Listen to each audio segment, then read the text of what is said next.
Yeah, really. Yep, there it is. There we go. That was a delay. I'm used to really. The bigger, better, faster Streamyard, which is bullshit because it is not. Now, and get this, dude, it's changed again since the last time. Oh, every fucking time we get on Streamyard, they did something different, and it's like, I know that there's always like some kind of new update. I just like now I just make it a point to just like close out all their updates and just like I'll deal with it later. Well, I'll figure it out. Yeah, Oh my goodness. So how you doing, Nita? So today is the sacred holiday. Yeah. It's the international holidays 420. And like you do, I got up and I waked and I baked. And because my husband's not feeling good and he looked warm and snuggly in bed instead of at work, I crawled back in there. And so I've been up for 3 minutes. So I'm lucky to have you, like up and about enough.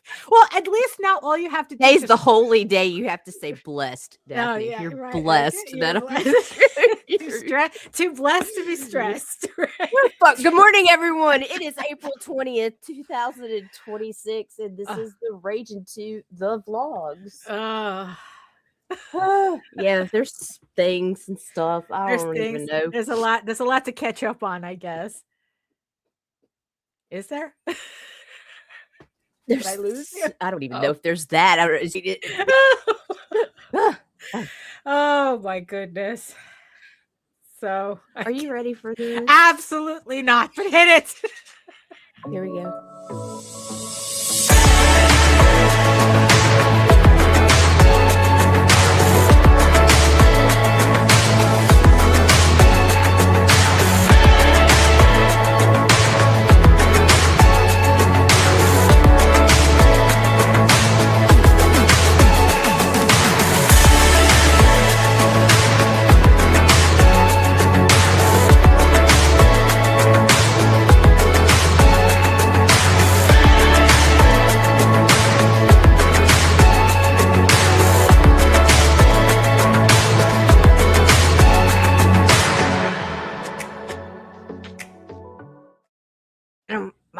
There we are. There we are.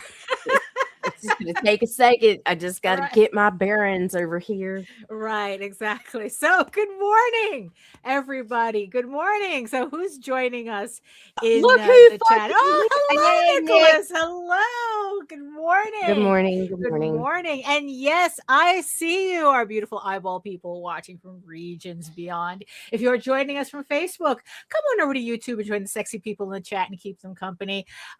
Today was the first glitch I had with Facebook, so I don't trust it. It's sus.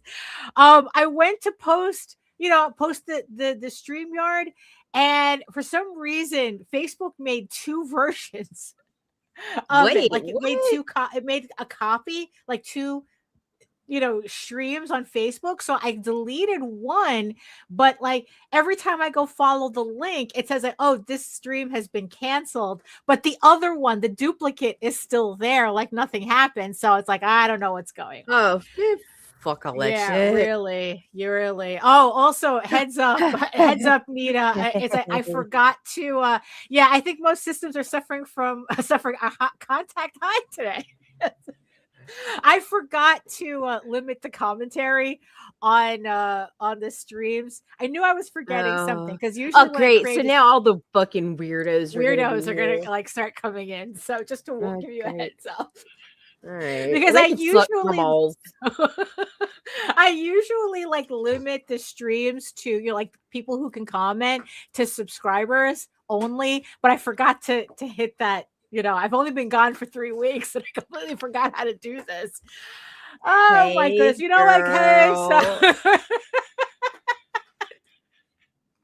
So there we go. So I guess, officially. Did your sister give you my kiss? What?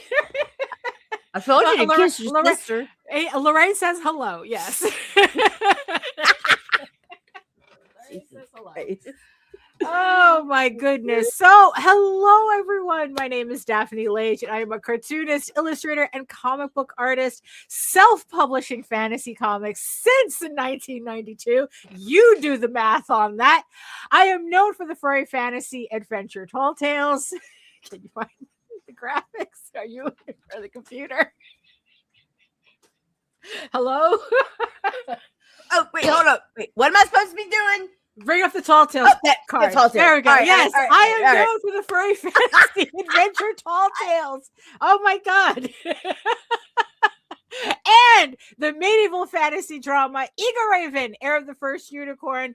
Both of these comics you can read online at my main website, eagleworks.com, EGOWORKS.com. And next to me, the co-host with the co-most. Here's Nita. I'm Nita.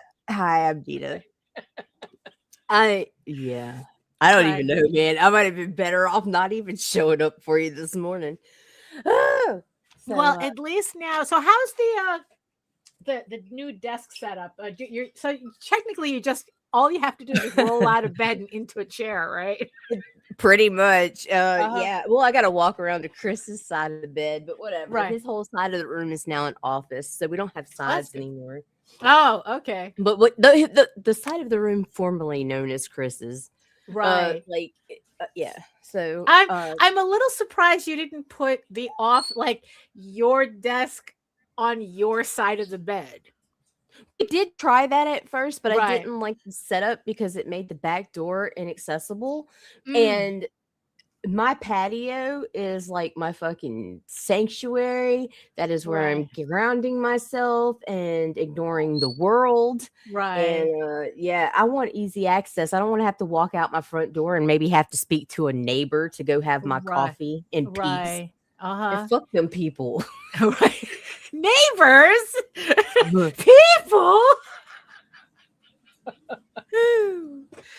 Oh my goodness. But yeah, it's like so you've been like setting up your garden like something nice out there. So I'm working on it. Working on it. And I got permission to expand the project.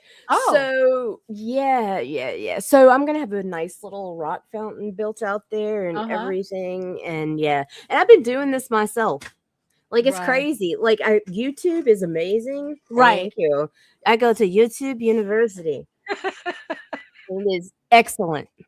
Right. It's like, God bless all the people who just film themselves just doing just housework.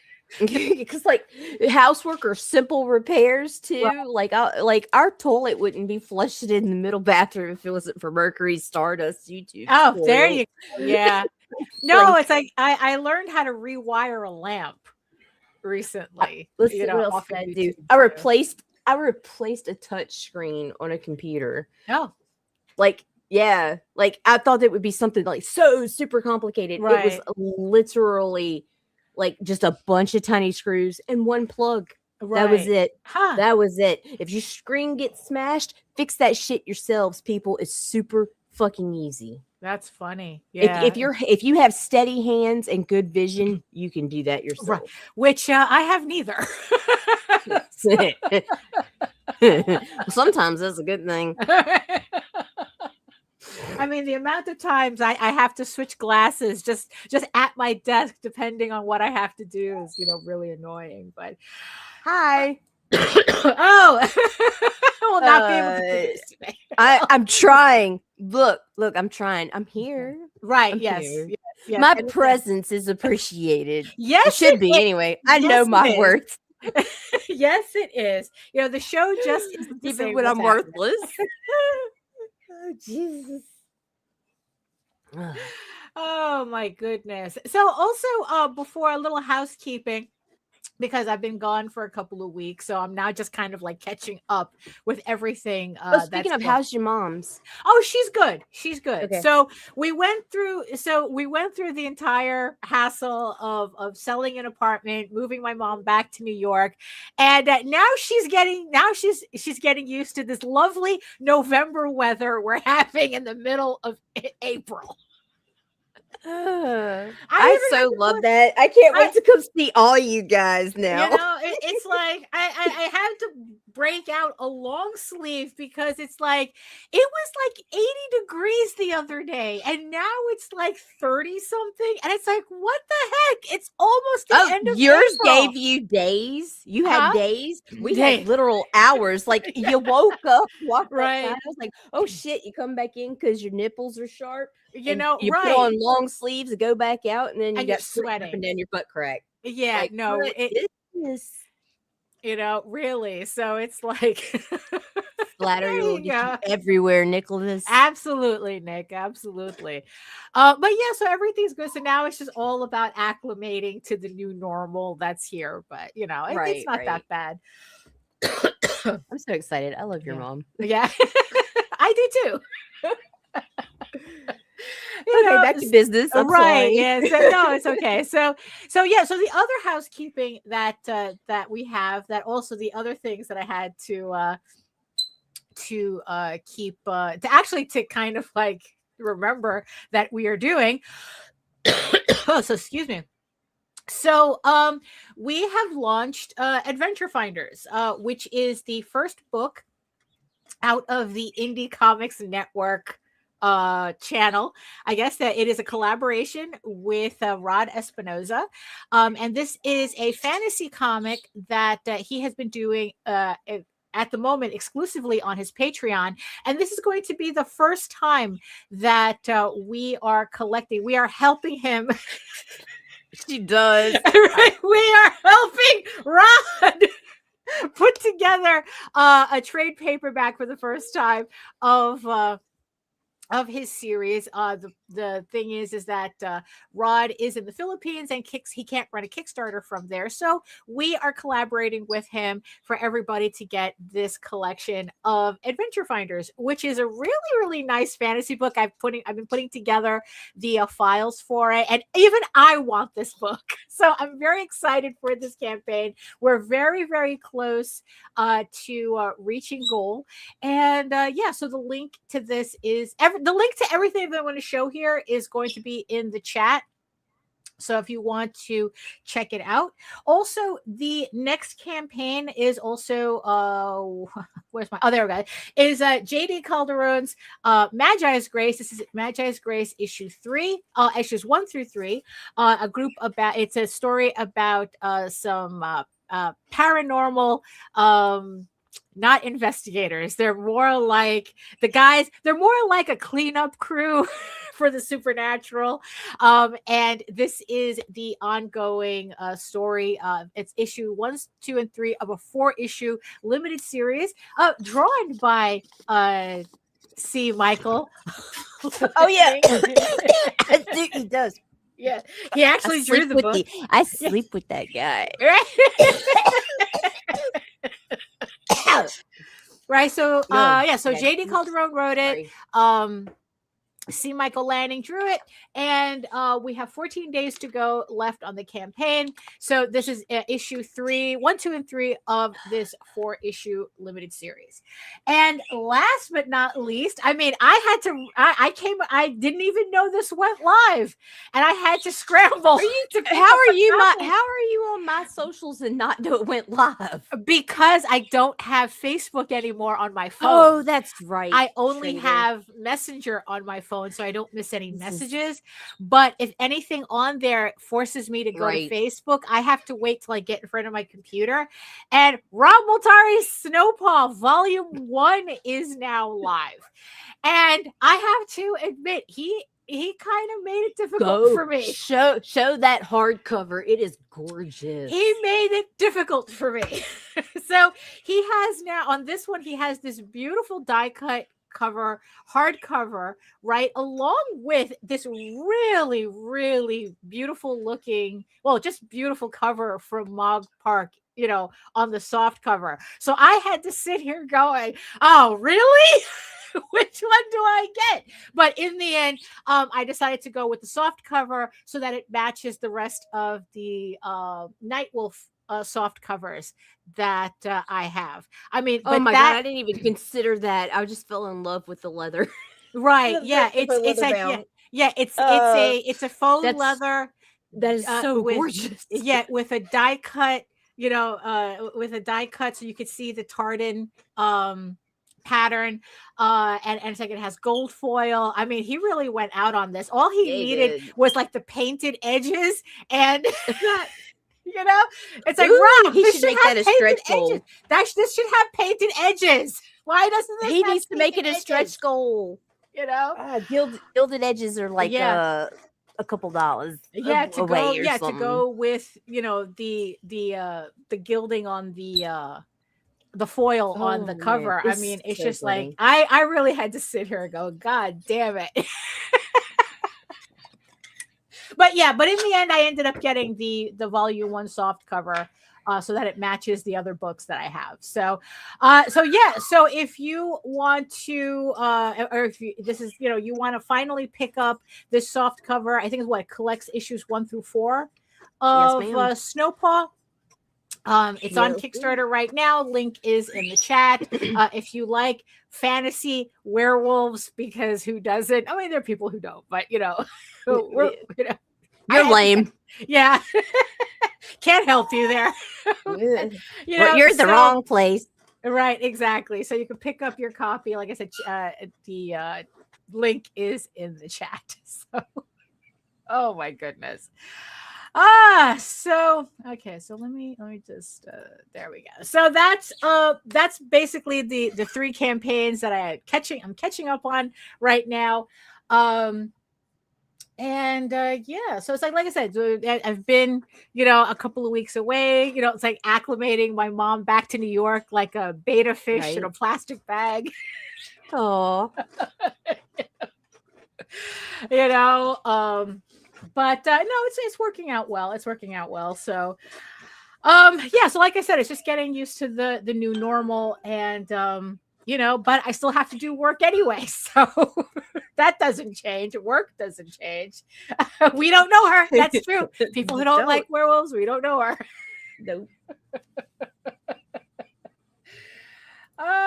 So anything else that's happening on your end that I literally am like, there's nothing to talk about other than the usual. I'm doing my work. Got all the ethereal comics coming out. Got Rob. Got Tim's getting ready to launch again. But cool. Like outside of that, and cooking dinner for people, I am either in the yard or in the bed. Oh, okay. Like dead ass serious. Like I am hands on my hands and knees digging in the dirt, or I am in bed sore as fuck from being on my hands and knees digging in the dirt. There's no in between. It is bringing me back to life and simultaneously killing me at the same time. Well, but it's a good feeling, It's like you're literally touching grass and soil and creating things, and I have to have that connection or I can't function. Right. Yeah. It's a better way to keep busy than doom scrolling, Damn straight. Finding out that religious people don't know what a fake Bible passage sounds like. I mean, really, this reality is... Disclaimer, not all Christians. Not all Christians. Yeah, not all Christians. Most, I would like to think that most... Not all men, not all Christians. I would like to think that most Christians know that Quentin Tarantino made that shit up. I'm gonna die. Oh, I swear to God, this reality cannot. You're very welcome, sir. Cannot beat the shittiest comic book I have ever read. I swear to God, it just really can't. It's just Game of Red Rover. What the fuck? Oh yeah, no, for real. It's not even Game of Thrones. It's not. It's schoolyard. I mean, I think if there was one thing that George Orwell got wrong, it's the jocks versus the intellectuals. Not even. It's like I think that the one thing that George Orwell and even like Aldous Huxley got wrong to our detriment is how stupid all of this will be. How absolutely mind-numbingly stupid. I'm just gonna laugh until we die. And Yeah, I'm I here. agree. Yeah, that's Yeah, it. It's just I'm yeah, just gonna laugh about it. yeah. There's nothing. That's all we can do, It's really. how we cope here. Right, yeah. You know? This is true. That this is actual because see in Game of Thrones, if you read the books, you got the consequences of the incest. You didn't really get that on the TV show because everybody's beautiful and perfect and stuff like Right, that. They yeah, didn't talk about it's the malformed demonic babies. right. It's like, yeah, I always hated that trope. I don't know, for some, it's like we literally have historical references to look at, to look back on this. I mean, the Habsburgs are right there. I Right. know, right? But for some reason, it's like my jaw dropped when he said that. It's like it's but for some reason when it comes to fantasy, right? It's like the only thing that happens in incest is that everyone ends up with beautiful white hair. Right. And magical powers. And fair skin and the bluest eyes. Right. Or violet eyes. Or violet eyes, actually. Right. When technically everyone ends up, in a long enough timeline, everyone ends up looking like that episode from the X-Files. Dude, but in the books, Rhaenyra's got kids like that, dude. Yeah. One didn't make it and deformed ones and like everything. Like they did allude to the one, but they didn't even show it on House of Dragon. Right. But yeah, there's a lot of little inbred babies. The twins were deformed. Just I don't know, man. Right. And also you got the books are better. The books are better, but he's never going to finish them. Well, it's like, I read typical man can't finish anything. No, I had read a theory that it's like the reason why it's not that yeah, exactly. It's not that J.R.R. Martin didn't finish the book. The conspiracy theory is that he did finish the book. It's just that it will only be published posthumously because people are so brain rotted over the whole thing that he'd rather not be here to find out how people really think about his ending. Oh my God. True, not true. Who knows? Who cares? That is the micro penis of excuses. I mean, it is just really funny. Talk about, I think that's, but in a similar vein, so because I think like the issue with J.R.R. Martin, right, is the fact that because the television series pretty much finished the story, that I guess also the other thing is that he didn't feel a reason to finish the book because it's like, you bitches can just watch the series anyway. Right. And especially in this shithole environment that we're in, that it's like, even if he does finish the book, it's like, yeah, there's going to be the whole thing about, like, the whole discourse around the actual ending is just going to be like, who needs that shit? So recently Richard and Wendy Peeney had put out I guess like a new, they put out a newsletter, not exactly a press release, but just pretty much a newsletter that they're done. Oh, hey there. That they're completely done with trying to adapt ElfQuest to the big screen or the little screen or to Netflix or to movies or whatever. They're done. Yeah. They're done. It's over. They don't want to talk about it anymore. So I think it was like a couple of years ago, they had said that they had been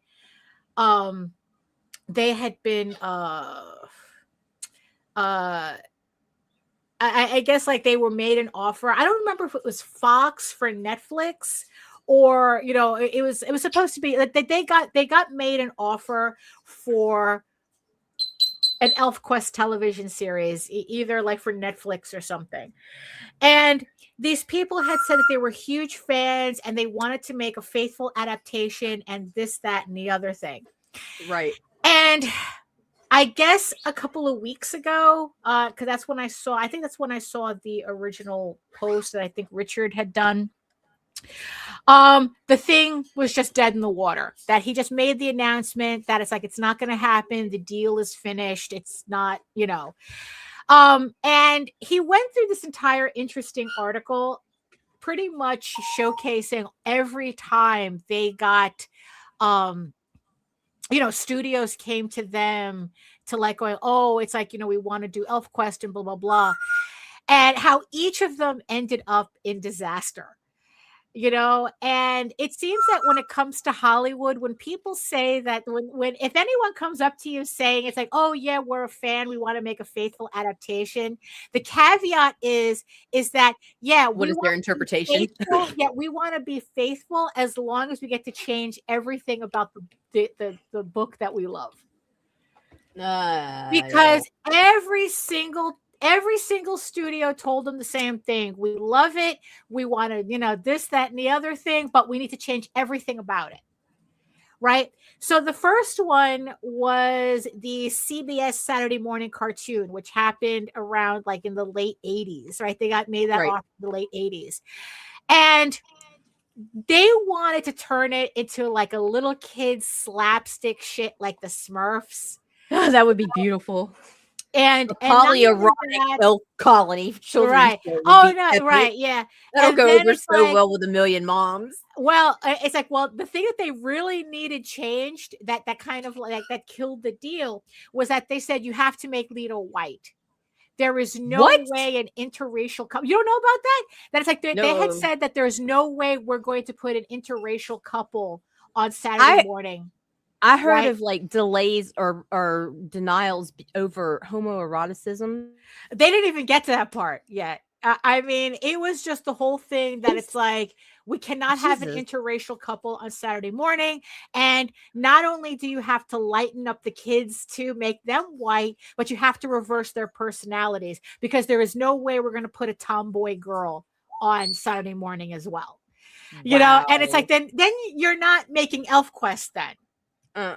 It's like, it's and then the next time that they had an offer that they were offered by a studio to do ElfQuest was when Lord of the Rings started coming out. And there was this huge frenzy. Over fantasy. Exactly. It's like, it's kind of like Lord of the Rings of Power, how it's faithful to the Amazon version of Lord of the Rings, not Lord of the Rings. So when the original Lord of the Rings was coming out in theaters, right, there was this frenzy for like picking up fantasy IPs. And again, Elf Studios said, it's like, okay, we heard ElfQuest is hot and we want in on that, right? Well, we love it. We want to make a faithful adaptation, but we want to make a faithful adaptation that looks more like Lord of the Rings than ElfQuest. Wait, what? And so it was supposed to be all CGI, and it's and it looked nothing like ElfQuest. It looked like Lord of the Rings, ElfQuest if it was Lord of the Rings. I mean, it was just like absolutely horrible. It would have been, shitty. No. And then I know that Wendy had, I think, like lived 20 years in California just to kind of like negotiate like these deals and whatnot, and to keep shopping ElfQuest around. And it's like, and the thing is like, whenever something gets optioned, that's years out of your life. Right. That's pretty much in the end wasted on these endeavors, because in the end she's working on these projects, trying to push them through. And in the end, the studios will go, yeah, we love it, but right. So this live action CGI version of ElfQuest fell through once they realized that they didn't want ElfQuest, they wanted another Lord of the Rings, and and then it kind of like, I guess like they had spent their time still trying to shop it around without success. And then they had this last one. I think these were the three major ones. I'm pretty sure that there were probably smaller deals that they got involved with that didn't go anywhere either. That's why it's like, I've heard the story that sometimes you make more money off of optioning your IP rather than the actual making of the IP into something. So then like they had this last deal where again, it was just like, oh, we love it. It's like, we want to make a faithful adaptation, but you have to change everything. Oh god. I mean, we're talking about they literally wanted to get rid of Skywise. Wait, what? Yeah. They wanted, it's like, yeah, we love There Elf is Quest. no Elf Quest There without is no Elf Quest Skywise. without Skywise. They What the wanted to fuck? combine Skywise's story into Cutter's No, fuck story. you. Skywise is my No, and favorite. No, absolutely. Absolutely. Yeah, he's my boy. You can't mess with him. You know, No. and it's like, at that point, it's like, you know what? No, we're done. You know, and that's not even talking. Oh no, about there's still that, plenty of hotness, but But you know what? But you know what? They would have taken all that out too.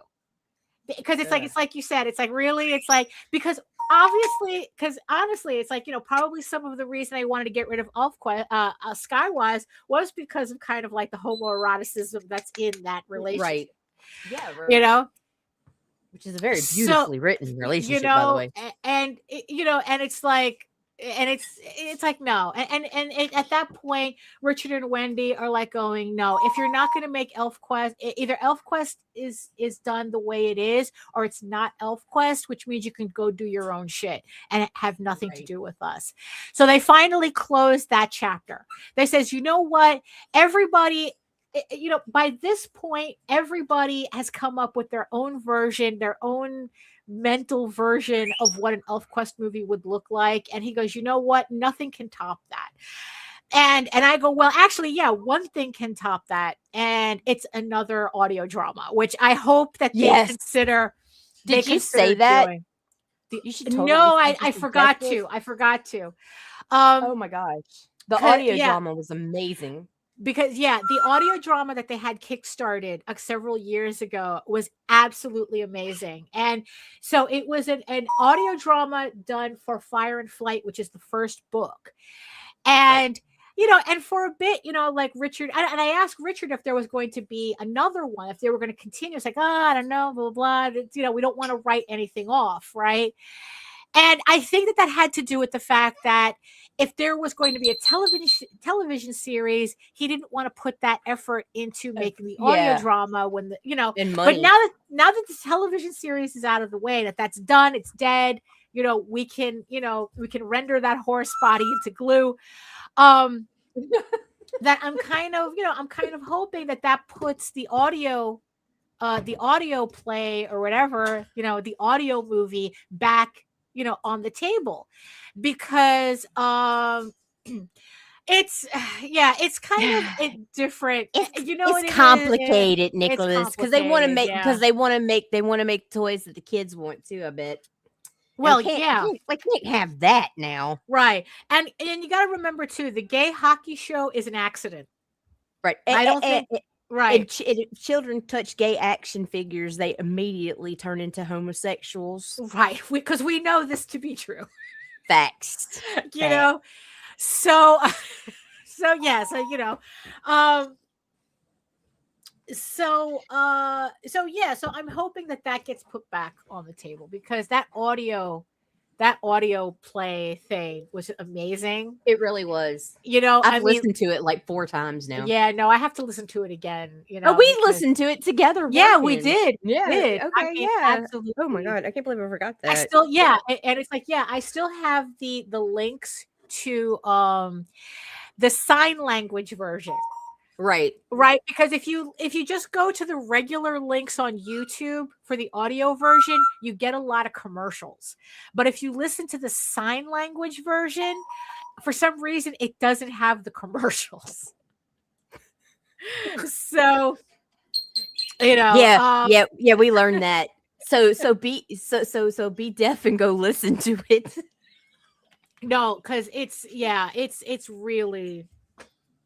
We should do it again, Daphne. We should, especially now that, you know, this series isn't, you know, happening, right?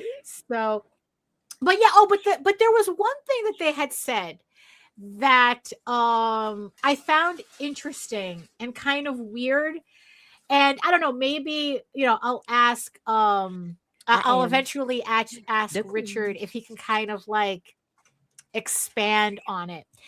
That he had said that if they had taken that first deal with CBS Say that they said, fuck it, this is going to be our only chance. We'll make the changes, whatever.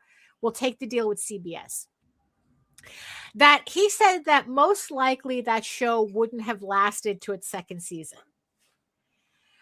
Right. And, or if they were lucky, it would only have it would only have 2 seasons. But he says that, looking back on it, he's like, that show was going to go nowhere the way that they were developing it. Right.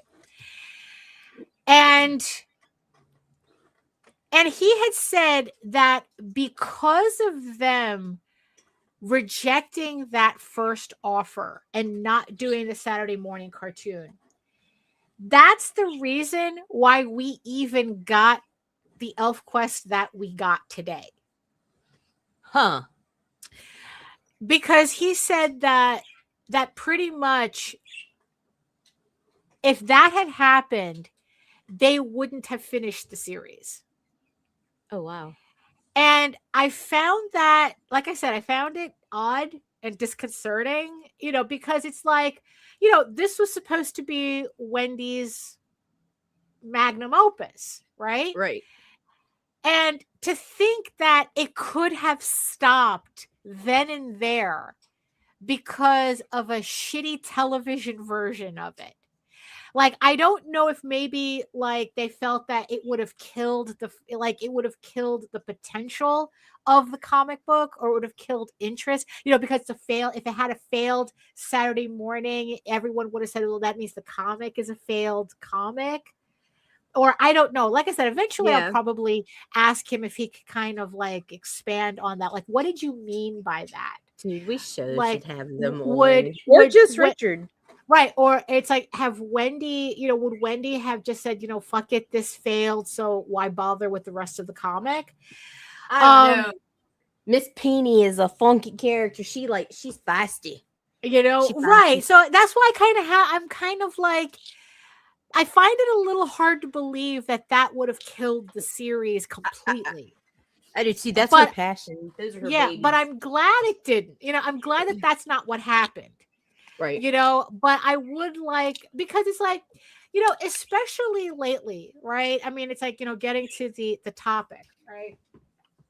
Getting to the topic of the show, right? Oh, we have a topic? Well, I tried to have a topic. Yeah. We're on a struggle bus? Right. So me and Jose were talking, we're having a conversation. I forgot specifically what it was, but there was like a funny thing that popped up that made me think of the title.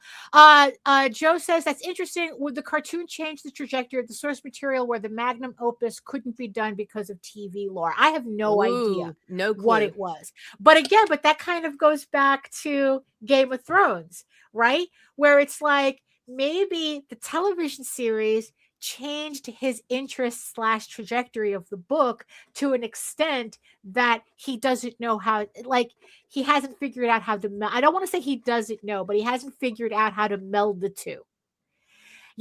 Where it's like, is the expectations of the series that was established by the series going to change the expectations for the actual book? Because we know how much it changes, between the two. So I don't know if that was the case with ElfQuest. So, so me and Jose were talking, like I said, I forgot what the thing was, but the thing that stood out for me, that kind of made up the title, was that whether you think of yourself as doing comics as a business, or you think of yourself as doing comics as art, we're both struggling. People are struggling to make comics a business, and people are struggling to make comics as an art form. But the only constant is the struggle, right? Like, only very few people actually make it, as like they turn it into this full-time, like this full-time endeavor where they're literally like, this is literally their job. Very few people, very small percentage, right? But everybody else, whether you're doing it for commerce, or you're doing it for art, we're all struggling in the same boat of trying to do these books, whatever it is, whatever comics that we're doing, in this environment that just seems very hostile to the idea. Colleen Duran had posted a little a little quote that it made me laugh out loud when I saw it.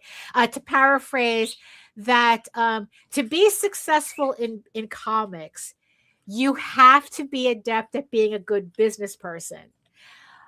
But the fact that you chose but you've already proven to be a bad business person by choosing comics to be your business. Something to that effect. That pretty much, you have to be a business person to be successful at comics, but you've already proven to be bad at being a businessman by choosing comics. To get into business. I mean, it was, so it was just funny. The actual quote was a lot clearer, but so it was so like much just more businesses. Yeah, it's like, and I'm it's cutting just out. I don't know what the deal is. Right. So, and so on one hand, you have all these people in comics who they're essentially cosplaying as business people. It's like they want to make this a business, but just the mere fact that they're doing comics kind of inherently proves that they're not good at this. and and it's like, and it's all, and it's a struggle, it's like, it's a struggle to make that your only thing, right? And then conversely, you have artists who are doing comics as an art form, right? And they're struggling in an environment that on one hand forces you to monetize this, to make it a business, but now you're really talking about people who don't know how to run a business because they're too busy being artists to actually think of this as a business. So, and it's just kind of like, oh, so in the end, it's like this is what we have in common, this struggle of wanting to tell these stories. That's the struggle. Because we're in an environment that's not really conducive to that. I mean, it's like, I think that Richard and Wendy Pini, like, they really defied the odds. Like, as I remember, reading articles about how Wendy was trying to shop around ElfQuest just as a comic. And people were like going, what the fuck is this? It's a fantasy and drawn by a girl, an icky girl. It's like, it's like nobody wants this, right? And that was like another thing too that Jose had said, that it's like, you're making a comic, and I think like the one big question that I guess like everybody should ask themselves, or it's like, who wants this, right? Who wants this? Who asked for this, right? And and Jose, and because it was Jose that said it, it means that it's a trick question. Because the who asked for this, right? The answer to that question, pretty much should prove why you're doing what you're doing. Because it's like, if somebody, comes to my table and looks at my book, looks at Igor Rave, and go, who the fuck asks for this? I asked for it, bitch. And I go, and my answer would be, who cares who asked for it? I wanted it.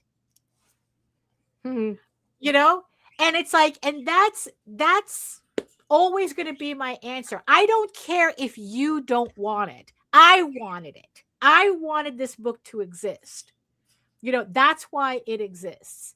Who asked for Tall Tales? Oh, I asked for Tall Tales because they asked me if I wanted to work on Tall Tales, and I said yes. Because I wanted that book too. So it's like, right. I asked for this, right? And if your first reaction to that question, who asked for this shit, is to flinch and go, oh, well, it's like, well, but, it's like, oh, I thought I could, a market, maybe I could find a market. It's like, then maybe your why is very weak. It always boils down to the why you do this, right? And, and it's like, and that was just kind of like an overall thing where it's like, if you can't defend that question, like defend yourself from that question, like who asked for this? Maybe you need to, it's like Joe says, but is that because it comes back to business relying on branding to get people to buy and follow it? Is the comic title being seen as the brand or the publisher? Well, you see, that's the thing. I don't think, just thinking of ElfQuest exists outside of the publishers who distribute it. You see, but I think like right now I'm kind of talking because I'm kind of like in this weird space, and I think that this is where this kind of like Sorry. that but the thing is, but that's the correct answer. Who asked for this? I did. You know how I know? Because I made it. And it's like, and I want to see this story, and I want to see, and I'm working on it towards an ending, and it's like it exists because I wanted it to exist. And who asked you to come to this table? Right, exactly. So it's like, but if that's your question to me, you know, who asked for this? It's like, well, if you didn't ask for it, you're at the wrong table. Word. If this is not something you're interested in, because I've had people act like, be those assholes at conventions. Have you really? It's like, I don't like this shit. It's like, well, then don't buy it. Then you're wasting your time standing here like, looking at it. Then you better go. Then you gotta go find something that you do like, right? And it's like, and I think it has, and it's like, and I think the people who act like that, they just want to, they're probably like having a shit day or something, and they just want to make you upset along with them. And what I found is nothing makes people like that more upset than your resistance to that, to their attitude. Where it's like, well, who asked for that? Well, move on. It's like, I did. It's like, I don't like this. Then go find something you like. Yeah, but right. I don't like it. So what? Who are you to me? Right? I don't care if you don't like it. You're not my audience. Right?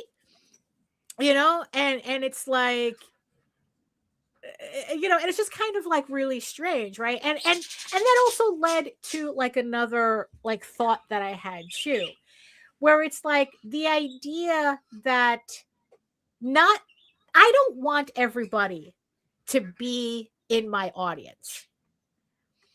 And I think that that's also like another thing too, because it's like, why are you, if you don't like something that I'm doing, why are you arguing with me about it? Nicholas says, see, they think they're entitled to punish you for not meeting their desires. You're supposed to grovel. Right. Because, who wanted this? May not be the right question. It's why are you telling this story? The answer is because I'm the only one who can't. Well, that's true. But who wanted this? Your problems are not my concern. Absolutely. Talk to your therapist, baby. It's kind of like, it's kind of like the argument that it's like, it's like, if you don't, it's like, if you don't give in to AI, then it's like you're going to be judged for not using AI. And I don't give a shit. Why should I give a shit? I don't give a shit. You're going to get judged. No, I'm not. That's not my problem. I mean, it's like, it's kind of like those same tired arguments, where people are trying to shame you, and it's like, no, that's no. I mean, it's like, if you don't like my work the way it is, that's not my problem. You're the one that has to go looking for what you want. You coming to me and fighting me about what I made that has nothing to do. That's a you problem. Your entertainment is not my responsibility. Right.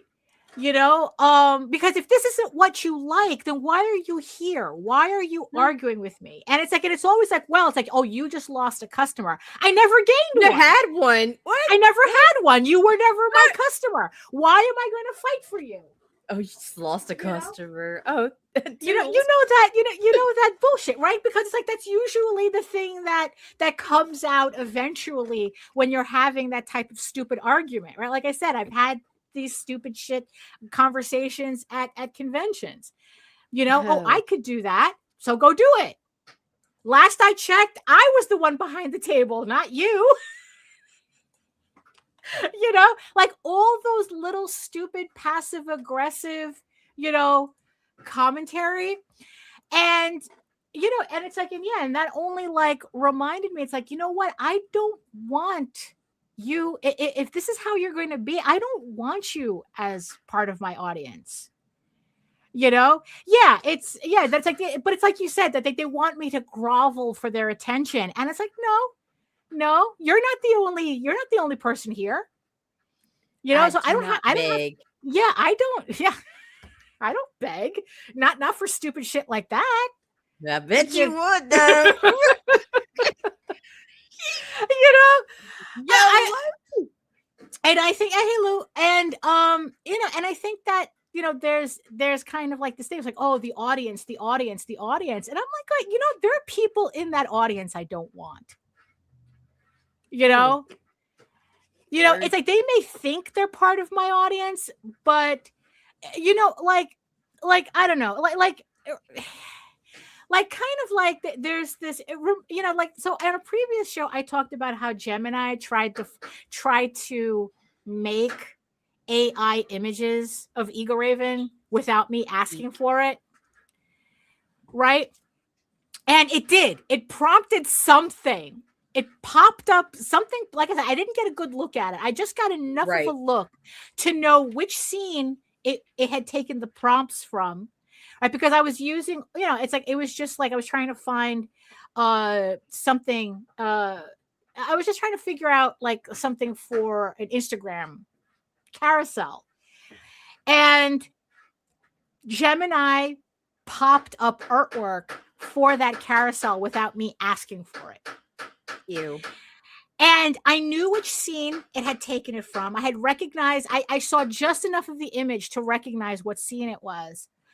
And I also recognized that kind of like sloppy paint, like sloppy in terms of AI slop painting, that painterly style it likes to do. It's kind of like a whole mishmash of everybody, you know, doing fantasy paintings.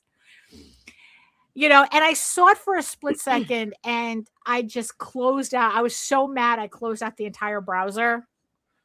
So it's like I closed down, I rebooted my computer. I was so disgusted. And like I said, I don't understand how anybody can do like AI bullshit and pretend that they did something. Right. You know, like, I don't understand that. You know, it's like, it's kind of like when like Everett Hartsoe years ago, when he was first getting into this and he was like challenging people. It's like, now I know better that people who post up AI shit like that they're actually engagement farming. They're not really asking for an actual debate or conversation about this, because this had happened.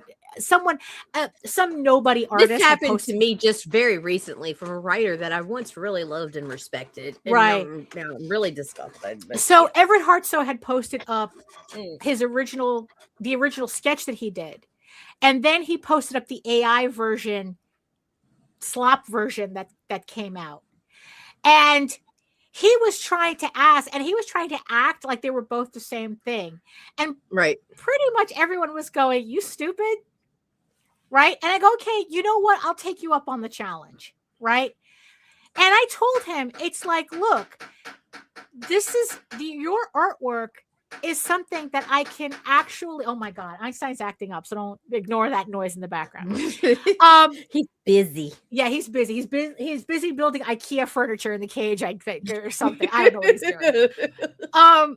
So like the original artwork that he did, I go, look, this is an Everett Hartsoe piece. I know it's you because it's you. It's your sketch. Your hand made this artwork. Right. The AI piece, I don't know who that is. Like, I don't know her. Like, all it did was just take what you drew and sanded off all the edges into this fake polished turd that anybody could have done, because anybody can use AI. Anybody could have just, you know, like, there's nothing in this piece that says that it's yours, except for you saying that you're the one that ran it through ChatGTP or wherever, or Midjourney or whatever the fuck garbage you're using. Right? That there is nothing of this piece that says this is an Everett Hartsoe piece that he put in the time and the care and the craft to do it. Right? It's just AI slop. Who gives a shit? Right? I don't, and in the, it's like pretty much I said my piece and I left, because like, you know what, I'm not going to sit here, especially once I realized that he was just engagement farming. Like he wasn't really doing anything. So just recently, I guess like another person is doing the same thing. It's like their engagement farm. Oh, I took my artwork that I failed at and now I'm running it through AI to make this glossy upscaled version of it. And now I'm going to be able to sell it or something. Oh, because I have to support my family. I have to feed my kids. Right. And now, look, the original artwork wasn't that good to begin with, but that's in the end, that's none of my business. It's like, look, obviously you need, you need to practice your skill and whatnot. If this is something you really want to do, that's what, you have to up your game, your skill game. But instead, he's just going to run it through AI and call it a day. This is how he goes, oh, this is how I'm going to make my comics because, I have to feed my family. Right. And of course, the question is, well, what was he supposed to do? And I go, look, if he wasn't feeding his family on the original rougher version of his comic, he's not going to feed his family over this glossy AI slop version of his comic. What he should have done is that if he wasn't interested in upping his skills, he should have just gotten a job. If he was that concerned about feeding his family, get a job. Because you sucked before, you sucked before AI, you're sucking after AI, your position is not going to improve on this. Except now, there's nothing about the AI version that's yours. And like I said, I had Gemini. It's like, look, Gemini just made shit for me. And I'm like going, how much of an absolute mediocre asshole do you have to be in order to take what this computer just shat out and say, I did this? And it's like, look, I understand you love to do comics, right? I understand that that everyone is willing to put up with the struggle of comics because they have this need to do something. They want to be creative. Right? But if you're just outsourcing everything to a goddamn corporate computer, what are you doing?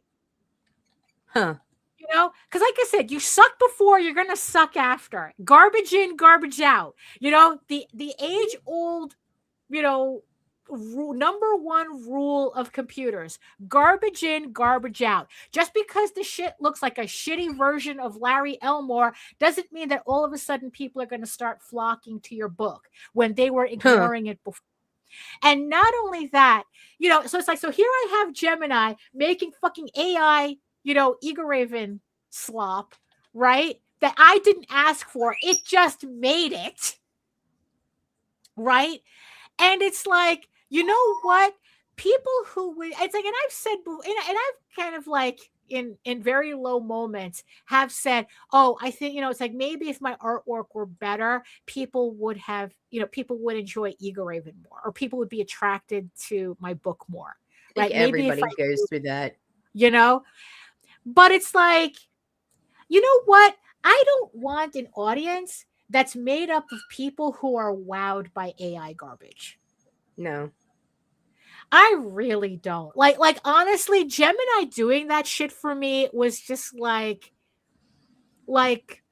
it really clarified certain things for me. And it's like, that's why, like, no, you cannot shame me into using AI. Oh, but they're going to judge you. It's a who's going to judge me?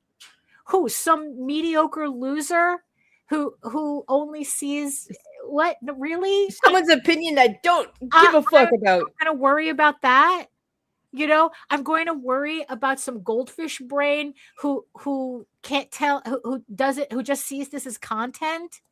You know, who's impressed by a fucking plagiarism machine that doesn't do what these assholes keep claiming that it does. You know, it's like they're going to shame. No, fuck that. They're going to shame me. Oh no, no, that is not no.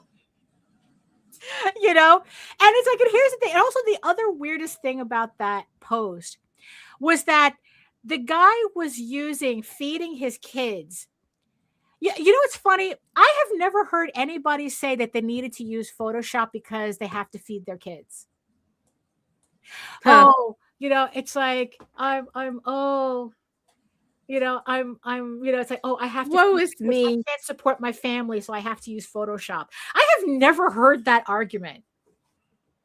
Like it is, and it's like, no, but for some reason, you know, it's kind of like also the people say that's like, oh, like if you're against AI, you're ableist because it allows disabled people to make artwork. And it's like, they're not making anything. One, AI is not making anything. Like I said, Gemini did that shit on its own. I didn't ask for it. So what was I making? Right? And two, there have been disabled artists succeeding since the dawn of time. There was an Oscar-winning fucking movie about that. You know? So it's like, it's like, what, all of a sudden you're concerned about, you know, but you know what? It's the same thing with NFTs, right? When NFTs was circling the bowl, that's when they were talking about, oh, you know, it's like NFTs allows minority artists to make, you know, to get in, you know, and it's like, it allows to succeed. It allows disabled people to succeed, and crypto allows people. And it's like, no, it doesn't. No, it doesn't. And you know, and they only make that because they're trying to use this language of social justice to guilt you into using this technology. It's like, look, honey, if the technology was that useful, you wouldn't have to guilt us. You wouldn't have to say anything. Not a word. You know, you wouldn't have to guilt us and kind of like pressure us. It's like, oh, but my kids, they're starving. Then get a job. Because the AI is not improving your comic the way you think it is. You know, look, there's only two types of people who are making money on AI on Kickstarter. It's Everett Hartsoe and pornographers. Those are the only two people who are making, and the only reason Everett Hartsoe is making money on that shit is because he built that audience. You know, for 20 years, for 40, 40 years is Brian Pulido. But it's like, around like close to like 35 years, you know, yeah, they're hiding behind their kids. Right. You know, it's like, look, if AI is so helpful to you, then just then shut up and just fucking use it. Right. Nobody cares anymore. Just shut up. Just shut up so I can just like unfollow you low key and just, right. We don't have to talk. And that's it. It's like, if you're good, why do you have to bring your kids into it? You know, and one, it's Facebook. You probably don't even have kids anyway. You're probably just making all this shit up. You're probably just engagement farming anyway. It's probably not real. I'm sure they have. You know, you're just doing that to just farm engagement. You know, it's like when you could have just as easily talked about how Ezekiel 3:16 is you know, in the Bible or whatever the fuck that was. Wait, no, it was no. You know, it was Austin 3:16. No, that's. Oh my god. How Austin 3:16 is in the Bible. You could have gotten the same engagement.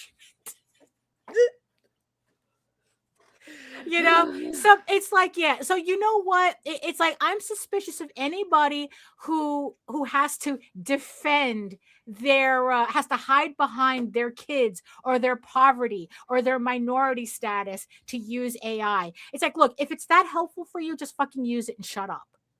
Right. You know, I mean, it's like, because it's like, look, you know what? In the end, it's like, look, if you don't care about using it, then I don't care about you using it because you're not making anything worth you worth it that I'm going to be anyway. interested in anyway. So just shut Right. up and move on. So just shut up and use it.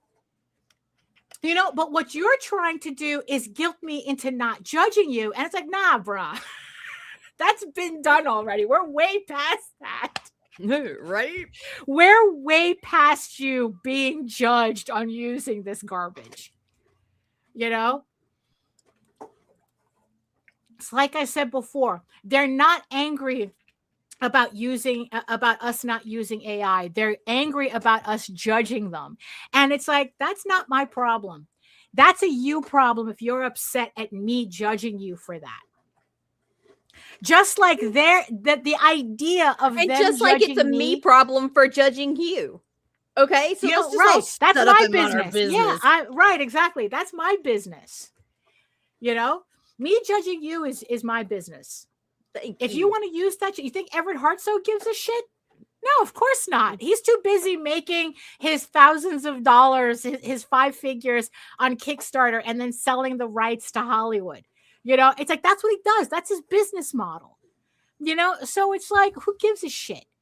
You know, but it's like, it's like, but to say that, oh, you know, it's like, oh, you're going to miss out, you know, shut up and do the work.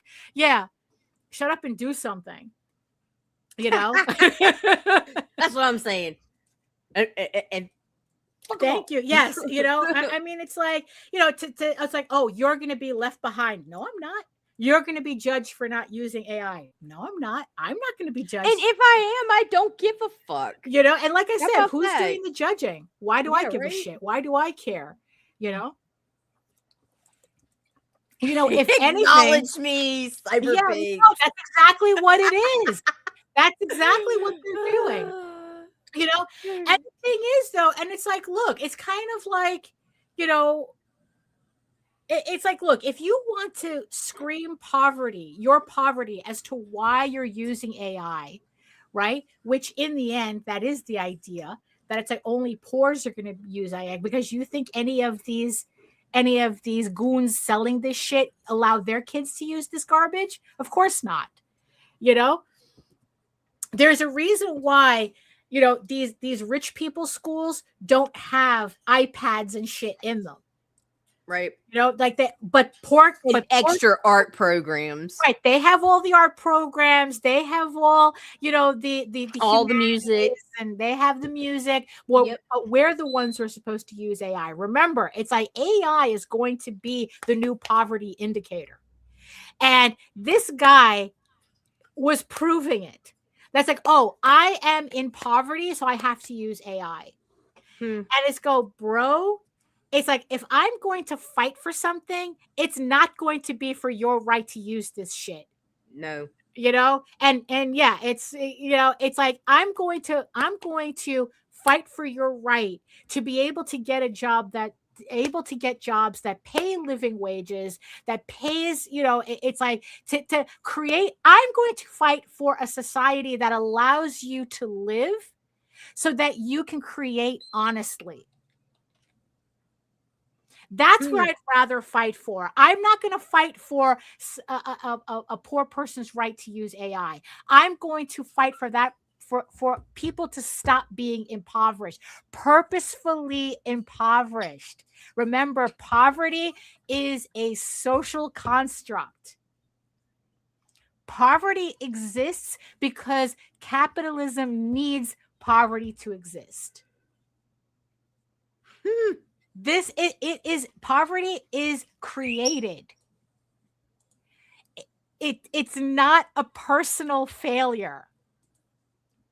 The only thing that keeps people poor is lack of money. Thank you. You know, because everything that people say causes poverty does not affect people with money. We in church. Hold on, let me get it. So me, AI is not a part of this solution.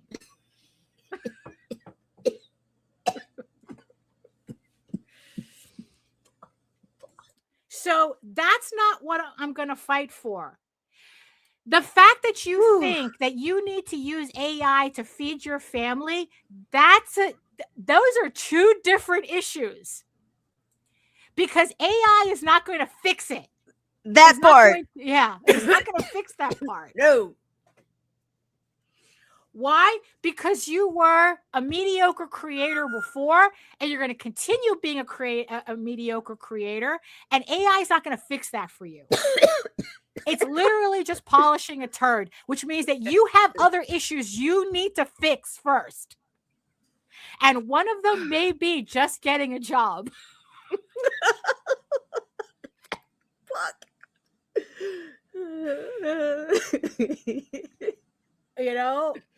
And it's look, you can laugh my panties off, Daphne. Right. Like, you are so hot right now. Oh boy. I am actually. It is stuffy. But the second I open up that window, it's going to drop to 30 degrees in this office. You know, but yeah, so it's like, so look, I understand. It's like, you know, whether you're looking, it's like, look, like I said, there's the people who are struggling to make comics a business already, you know, because it's tough. It's tough enough. Thank you, doctor. Thank you. You know, it's tough enough, you know, to do that because you're in a creative field that's not like, look, that unless you're a corporation, unless you have the bankroll to really force your vision through, you're going to have a hard time, right? And then conversely, you have the people who just want to be artists who are going through the same thing. Unless they have the money to force their vision through, they're going to have a hard time. So technically we're in the same boat, whether we're looking at it in art or as commerce. And like I said, the funniest thing about the people who are looking at it as art is that to see so many artists actually get excited when they get the real job, when they finally get a real job that pays their bills. And then all of a sudden they get really excited at the idea that they don't have to monetize their art anymore. Because now they have the job. Hello, art victim. Hello. That they now have the job that takes the commerce out of their artwork and they're able to go back to doing art. Right. So on the business side, though, I'm not really sure how that functions because you've already made your art commerce. And now it's just you're just banging your head against the wall. As to like making it a viable business. And I really don't know, you know, because, okay. So I keep getting thrown off of the thing that I wanted to say. Oh, so well, let's do that. So I'm in this weird space, right? Where I am so over the idea of comics as a business. I am really, even though that was never my intention, but like the whole thing with marketing and, you know, thinking about, you know, like thinking about that, you know, and it's like when I stopped thinking about marketing, it really cleared my head, you know, and stopped worrying about algorithms and this, that, and the other thing. It's like, look, do I have a Kickstarter going on? Yeah, I'm going to post to Facebook. I'm going to post it to these places, but I'm not going to worry about marketing as a whole. Right. You know, I mean, because in the end, like I said, the problem is money. That's the problem. If I have a problem with marketing, it's because I don't have the money, the amount of money that's necessary to bankroll a way to force my book into the spaces that I want to be in, you know? And it's like, and in the end, it's like, you know what? I'm just going to stop doing that. And it allowed me to be more creative instead of worrying about business, you know? It's like, you know, like I wasn't this all the time. Business. Numbers. Is this working? Yes. Yay! No! It's not working. So, you know, and then what that did is that it created less patience. I have less patience for me, less patience for people who that's the only way they look at comics. Business, Yes. business, business, business. Everything, like every angle of like I only want to really talk about comics in a creative in a creative space, as a creative space, not as a business space. Business. Numbers. Is this working? Yes. No, Yay! no. I don't want to, like, I really don't want, like, I don't have the patience for that type of talk anymore. I don't want to hear about your marketing or your IPs, or it's like, oh, it's like, or, it's like, oh, but what about a Netflix deal? But what if? And it's like, you know what? What if, it's like, oh, but what if someone offered you $20 million? What if the moon was made out of pudding? It doesn't, it's a meaningless it's a meaningless conversation to me. It's like, you know what, it's like, look, I'm able to do my comics the way I can, because like I said, I'm sitting on the shoulders of people who planned this life out that I was able to take advantage of. It's like, look, I'm just going to outright say that, it's like that I'm in a privileged position, and to say it like, it's like I check my privilege and I like it. And it's like, I just have to admit to that, because you know what? Because like when I did try to talk about business, it's like the one thing that I kept getting pushback anyway, because, oh, it's easy for you to say that because you're in this position. So it's like, so even if I wanted to talk to business, like, oh, well, yeah, you can ignore it because, you don't have to pay your bills. You don't have. So it's like, you know what, then I don't need to talk to you about business then. Then I don't need to. It's like, you know what, if you're going to keep telling me that my concerns about the business side doesn't matter because of how I'm doing, because of the privilege that I have, then I don't need to take anything seriously about business at all then. It's like, okay, so it's like, you know what? It's like, so now it's like, okay, you know what? If I'm that privileged that I can actually look at my shit as artwork, then that's what I'm going to do. And that's what I want to talk to. And I don't have patience for people who want to whine about why, like, oh, I've been in this business for so long. Why am I not more successful? And it's like, well, are you really asking that because you want actual solutions, or are you just whining? Because either way, I can't handle the conversation. Because if you don't want solutions from me, I'm not going to give you platitudes either. Word. I'm not going to pat you on the ass and go, oh, one day you'll find your audience, or this, that, and the other. It's like, no, it's like, you know what? It's like, tell me about your world building. Tell me about your characters. Tell me about why your stories really mean something to you. Make me want to whoop your ass. Oh, wait, no. Oh, okay, I'm sorry. I got distracted. Right. Yeah, I drifted. Tell me why you care about what you do outside of the business. Because in the end, if you think your business is failing, why are you still doing this?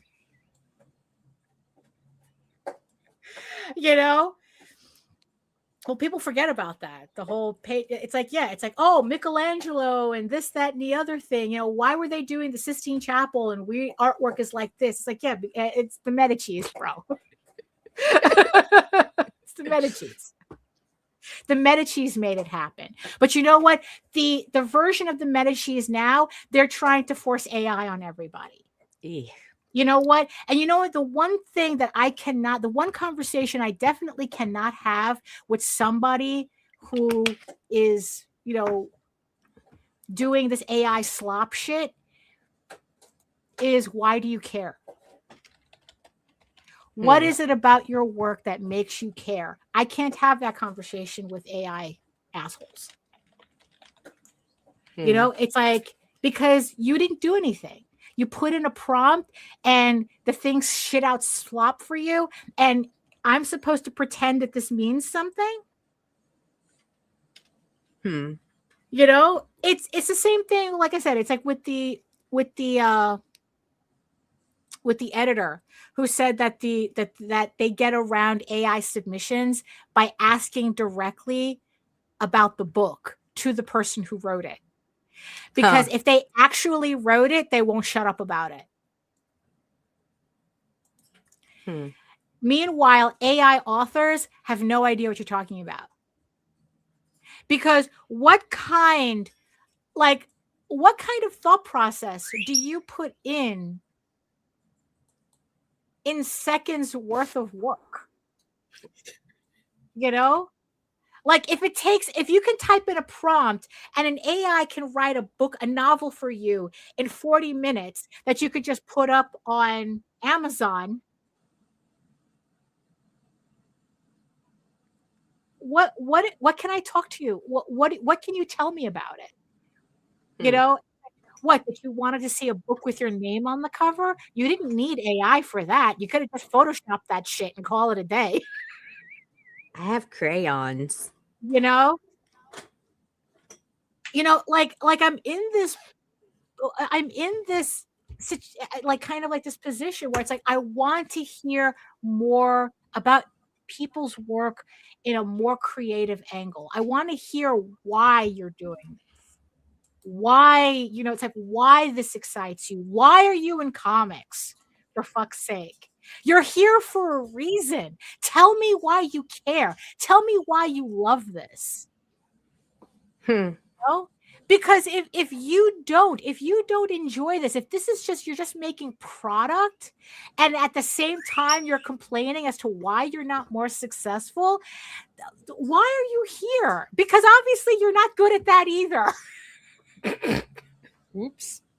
And it's like, and it makes these conversations really confusing for me. Because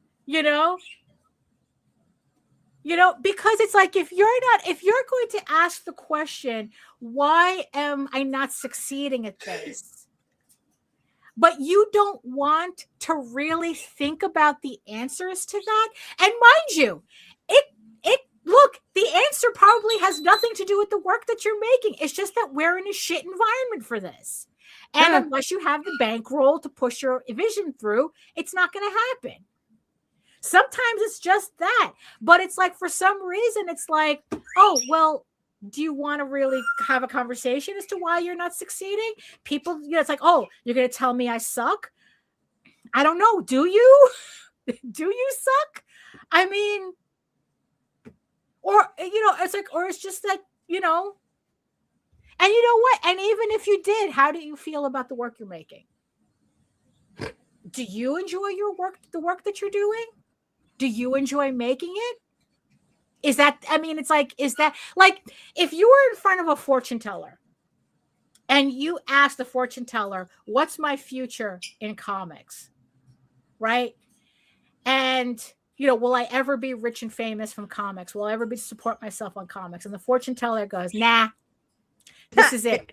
Whatever you have now is what you have. That's it. It's not going to get any better than this. Right? It's like, would you stay or would you go?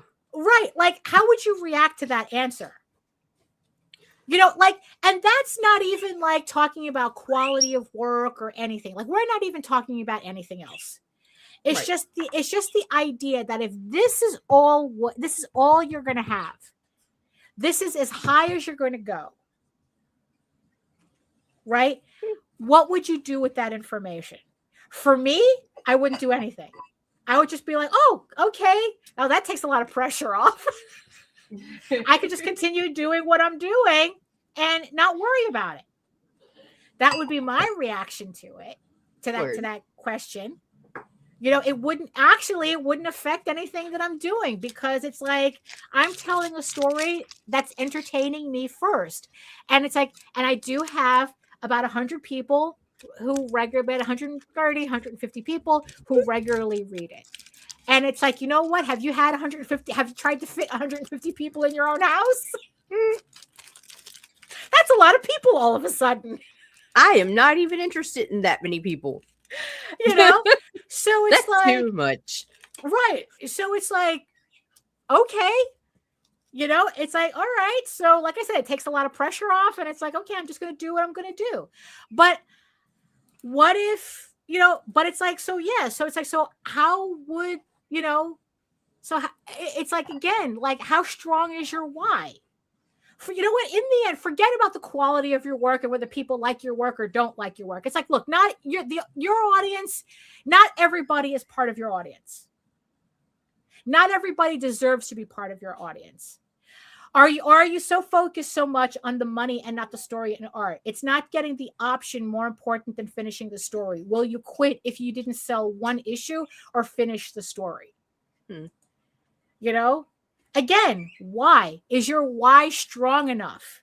If you're not succeeding, right? And again, success, I don't know what that means. I don't know what the word success means because everybody has a different. My success is someone else's failure. Someone else's failure could be my success. Because God knows there are people who talk about failing at $16,000 on Kickstarter, and I go, bitch, I'd be thrilled to fail at $16,000.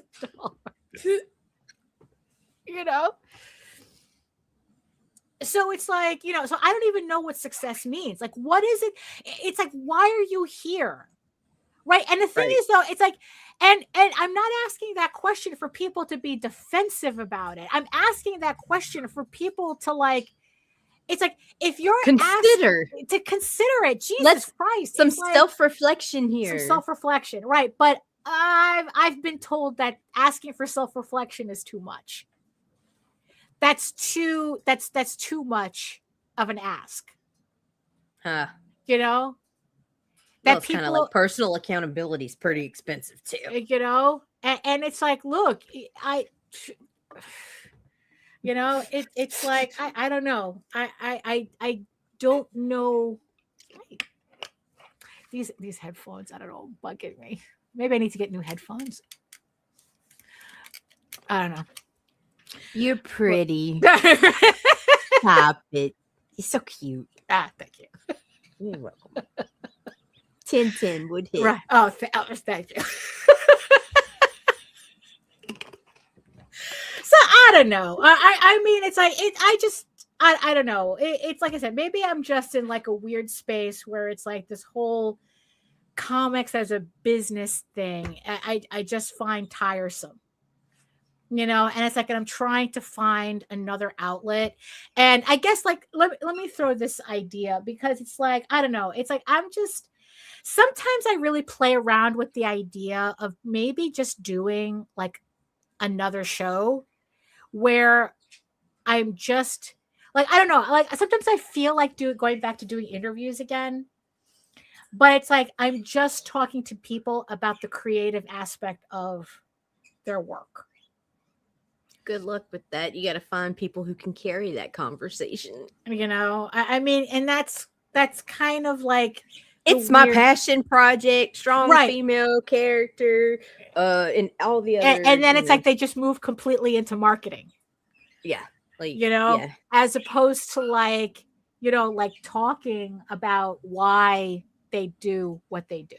I mean, I don't know. It's like I've been playing around with the idea. But yeah, it's like, you're right. It's like, I don't know whether like we're just all so business rotted that it's like that it's gotten to a point where we can't talk about our creativity unless it's through the lens of marketing. That I don't know, like we're unable to have those conversations anymore. Like, I don't know. Right. That's a lot easier to go on a marketing podcast, and talk about your Kickstarter in terms of a business, as opposed to like actually talking about your process. Why do you do the things that you do? Again, it's like, I don't know. I like I said, I'm kind of still ruminating. I'm not committed to the idea. I don't know. Probably, maybe it's like I have to like get myself into a new pattern again. Because like I said, there's a lot of changes now, and it's like I have to kind of like get used to the new normal and like kind of see like what exactly Because like the one thing that I would do, I mean, I know I should be wrapping it up, is that I wouldn't want to do a like a dedicated like like a time and a place. It's like, oh, like every Wednesday or every Saturday or something. Like it would probably if I do, yeah. Why are you overthinking again? You know how you solve that? What? If you find somebody that you want to interview, you'd be like, hey, Nita, I got somebody today and I just don't show up, and you put them in this spot. Right. You don't have to create a new show. Right. That's too much fucking work. Right. Or, well, because scheduling for the other person is always an issue. So it's like, True, so instead of but you can committing pre-record a time, well, but I still like the interaction of a live stream. So my idea was like, do a show, but on the interviewee's schedule. So if I get somebody, it's like, oh, well, I can only do a show. I can only do the live stream at 11 o'clock at night. That's when it would go live. Oh, well, fuck yeah. Do that. Like if someone says, well, I can do the live stream for you. I can do a live stream with you, but at 8 a.m.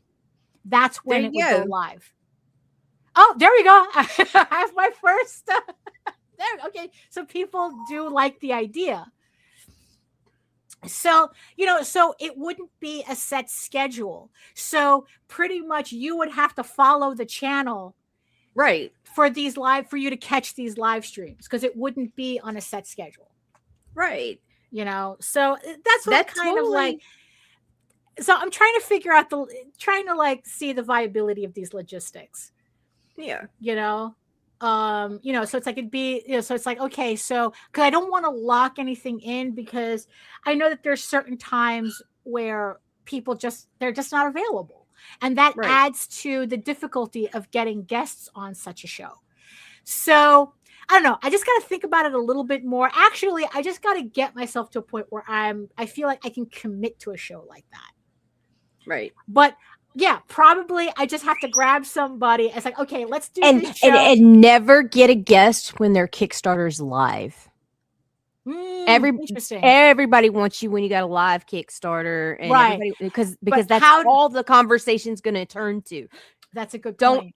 Do not do anyone with active campaigns, because then it forces them to just think of their project as just That's going to be all that's on their mind. Right. Yeah. Yeah.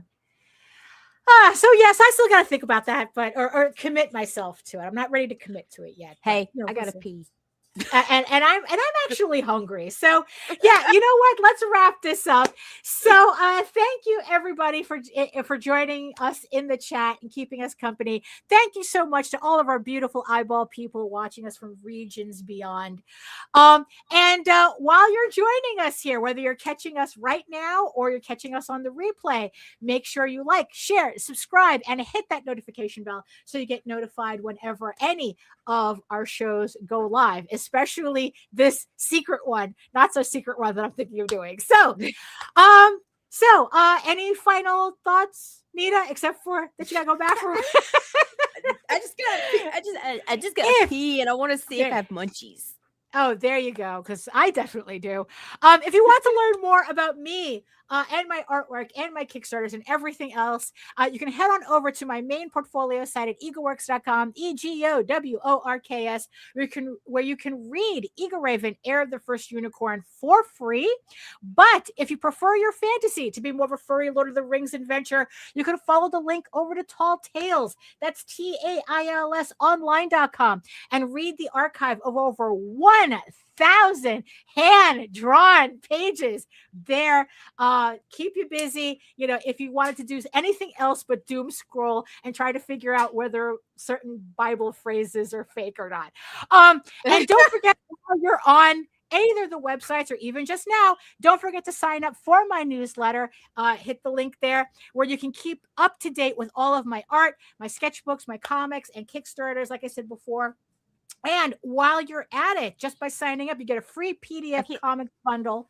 There we go. You can hit the QR code right here, where you can get a free PDF comics bundle where you can read Eagle Raven for free. You can read Tall Tales for free, and you can read the Oswald Chronicles for free and try out all these books. So remember, we have campaigns also. The links are in the chat as well. We have Adventure Finders, we have Magi's Grace, and we have Snowball Volume 1. Links are in the chat as well. So thank you so much, everybody, for joining us again on this Monday.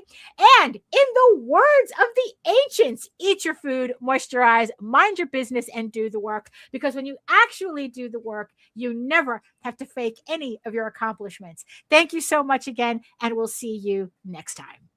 Goodbye. Well, then get your shit together. Get it all together and put it in a backpack. All your shit, so it's together. And if you gotta take it somewhere, you know? Take it to the shit store and sell it. Or put it in a shit museum. I don't care what you do. You just gotta get it together. Get your shit together. I told him I can be a fighter if you want. I'll be there to catch you if you fall.